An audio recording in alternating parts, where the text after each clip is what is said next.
பயம் வந்து இப்போ விஜய்க்கு இல்லை, விஜய்க்கு தேவையான பெரும்பான்மை கிடைச்சிருச்சு. இப்போ பயம் வந்து காங்கிரஸ் பக்கம் வந்துருச்சு. காங்கிரஸ் கட்சிக்காரங்க இப்போ பயத்தில் இருக்காங்க. நமக்கு எந்த அளவுக்கு மரியாதை கிடைக்கும், எந்த அளவுக்கு முக்கியத்துவம் கிடைக்கும் அப்படின்ற நிலைமைக்கு அவங்க வந்துட்டாங்க.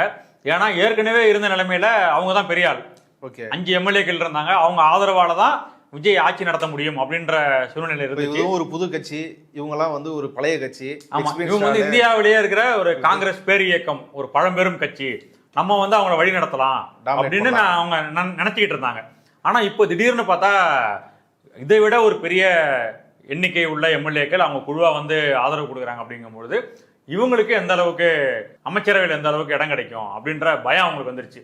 ஆனா ஏற்கனவே இருந்த நிலைமையில 2-3 அமைச்சரவைகள் எல்லாம் வாங்கிடலாம். வருங்காலத்துல கூட கூட்டணி அடுத்த தேர்தல். ஆமா, இப்ப கூட ஒரு கார்த்தி சிதம்பரம் என்ன சொல்றாரு, சிலர்னா ஒன்றுக்கு மேற்பட்டவர்களுக்கு அமைச்சரவையில் இடம் கொடுக்கணும் அப்படின்னு அவரு கேட்கிறாரு.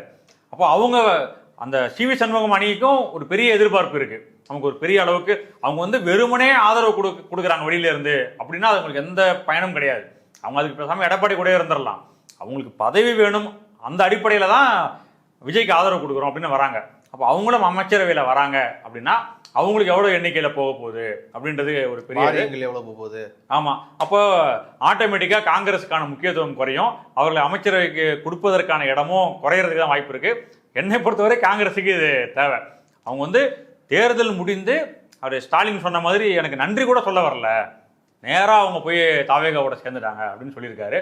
அப்படிப்பட்டவர்கள் காங்கிரஸ். தன்வினை தனி சுடும். ஆமாம், பயங்கரமாக சுட்டுருச்சு. இப்போ வந்து அவங்க என்ன பண்ணுறதுன்னு தெரியாமல் எங்களுக்கு முக்கியத்துவம் கொடுங்க, எங்களை விட்டுறாதீங்க அப்படின்னு அவங்களே வலிந்து கேட்கிற நிலைமைக்கு இப்போ காங்கிரஸ் வந்து நிற்கிது.